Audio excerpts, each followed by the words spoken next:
ও আল্লাহ কোন জিনিসে এত বড় করলো দো যে কারণে তুমি তারে তার জীবনের গুনারে মাফ ভরিয়া দিলাইলা। ও মুসা তুমি জানো না কেউ তোমার উপরে আমি যে কিতাবটি নাজিল করিয়েছি, তৌরাত কিতাব যে নাজিল করছি, সেই কিতাব বা করিয়া সেই কিতাব বের করে এই বান্দা মাঝে মধ্যে কোনো দিন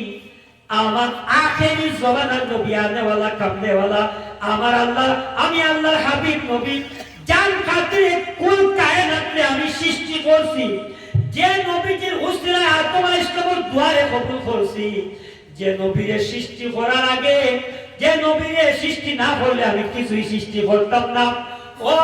যে সূরা আমি আরেক সূরা পড়েছি সূরা দাহার, আর একটা যে আমার বুঝলাম যে দুই সূরার ইঙ্গিত দেওয়া হয়েছে।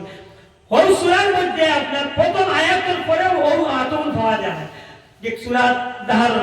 যে আল্লাহ পাক রব্বুল আলামিন সমস্ত নবী আমাদের কিরামত করে ওয়াদা নিয়েছিলেন যে আমার আখেরি জবানাতে একজন আমি নবী পাঠাইবো, যে তোমরা বানানির অনেক আগে তার নূর আমি বানাই লেছি, আমি তাকে সৃষ্টি করিয়ে রাখছি। কোন সময় বিলে কুনতু নবিয়্যা ওয়া আদম বাইনাল মা ওয়াত তিন, আদম আলাইহিস সালাম কোন মাটি আর পানি দিয়ে আল্লাহ বানাইবা ইকানোর কোনো সূচনা হইছে না, সেই সময় মুহাম্মদুর রাসূলুল্লাহ সাল্লাল্লাহু আলাইহি ওয়া সাল্লামে আমি আপনার নূর বানাইয়া মায়ার নবীর আমি সৃষ্টি করিয়া রাখি দিছি। ও নবী হল আমার আম্বিয়া কেরাম হল নবুয়তি সার্টিফিকেট পাইবা, নবী বলিয়া ঘোষণা করব, নবী বানাইব, নবী ঘোষণা করব। যদি তোমরা আমি জান খাতিরে তোমরা বানাইছি, জান খাতিরে আমি আল্লাহ জাহির হইছি, জান খাতিরে কুল কায়নাত সৃষ্টি করছি, সেই নবীজিরে যদি তোমরা নবী বলিয়া স্বীকার করো তাহলে তোমরা নবুয়তি আমি দান করব। সেই মুহাম্মদুর রাসূলুল্লাহর নাম যখন ও মুসা তোমার কিতাব যখন খুলে আমার গুনাহগার বান্দায় সেই কিতাবের মধ্যে আমার হাবিব যার আমি আল্লাহ প্রেমিক, আমার হাবিবের প্রেমে মহব্বতে আমি কুল কায়নাতে সৃষ্টি করছি, ও আমার হাবিবের নাম তৌরাতের মধ্যে পায়। আর ভাইয়া ও কিতাবে যখন মুহাম্মদুর রাসূলুল্লাহ নাম হয় ওই জায়গা আন্তারে চুমা দিয়ে বুকাত লাগায় সিনাত লাগায় আদর করে আমি তার সমস্ত জিন্দেগির গুনাহে মাফ করে দিলাইছি। মুহাম্মদুর রাসূলুল্লাহ সিনাত লাগানি আর চুমা খাওয়ার কারণে কাগজের টুকরার মধ্যে মায়ার নবীজির নাম রে আল্লাহ পাক রব্বুল আলামিন এক নবী মুসা নবীরে অর্ডার করলা গোসল খাফন দাফন করাইয়া তারে আপনার নিজ হাত দিয়া রাখিয়া হও। আমি কইতাম চাইয়ার মায়ার নবীজির মহব্বতে 100 বছর আগে অন্য কোন এক নবীর উম্মতি যদি শুধু নাম খানটা তাজিম ইজ্জত করার কারণে মহব্বত করিয়া চোখে মুখে চুমা খাবার কারণে যদি জান্নাতি হয়ে যায় তাহলে আমরা ডাইরেক্টলি সেই নবীজির উম্মত হইয়া কেন জান্নাতি হইতাম না। আমি একটা জিনিস কইছিলাম, খানা বালতির মতো পানি না ভাইয়া না বইয়া তোমার সিধা হয়ে যায়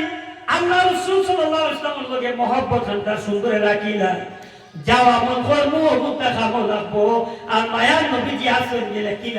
কিলা আসেন মায়ার নবীজি ও মাছ জোড়া দিয়ে পাতা রেখেছি না, আমার মনে আছে আপনারা মনে রাখবেন খাও দিছি না হৌ মাছ দিয়া আগর মাছ দিয়ে জোড়া দিয়া যে সিধা তাপবা নবীজির লগে ভেট করা মহব্বত তাকাবা ভেট করা রাখবা আর আশিক হয়ে যাবা মায়ার নবীজি। আমল যদিও ইনসান হিসাবে বন্দা হিসাবে আমরা গুনাহগার, আমল যদিও আমরা থেকে কম হয়ে যায় বেশ আমল করতে পারি আর না, আমরা ডর চিন্তা নাই মহা কোনো ভয় নাই। নবীজি তো স্বয়ং ফরমাইয়া গেছে ও আমার সাহাবায়ে কেরাম আমারে জিজ্ঞাসা করতায় কাল কিয়ামতের দিন আটকে যাইব চিন্তা করব, আমি হইয়া চিন্তা করে চিন্তা টেনশন করিও না, আমি মুহাম্মদুর রাসূলুল্লাহরে পাইবা তোমরা ইয়া রাসূলুল্লাহ গো কোন জায়গার মধ্যে আপনারে পাইবো, তিনটা জায়গার মধ্যে আমারে খুঁজাইও। সাহাবায়ে কিরাম বলে বহুত জায়গায় দিলাইছেন মায়ের নবীজির লগে প্রথম হইয়া কনভারসেশনের মাধ্যমে মায়ের নবীজি ফরমান ও আমার সাহাবায়ে কিরাম গো কাল কিয়ামতের দিন কঠিন হাসরের ময়দানে যখন তোমরা পানির পিপাসায় আমার উম্মতি সকল তরপিতে থাকবা সেই দিন আমি মুহাম্মদুর রাসূলুল্লাহরে তোমরা খুঁজাইও ফুলসিরাতো ইয়ানি হাউজে কাউসারের ধার খানো যাইও গিয়া আমি আমার উদারীবাসী তথা পৃথিবীর জমিনের আমার আশিক উম্মতি হবল গুনার কারণে গুনার সববে হয়তো আপনার কষ্ট পাইবা পানির পিপাসা তরপিবা,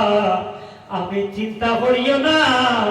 আমি আমার উম্মতিও করে খাই কিয়ামতের দিন হাউজে কৌশল দারো হাউজে কৌশল পান ভরাইয়া আমি তারারে শান্তি করতে দামু উচ্চ সুরে হওয়া যাইব সুবহানাল্লাহ।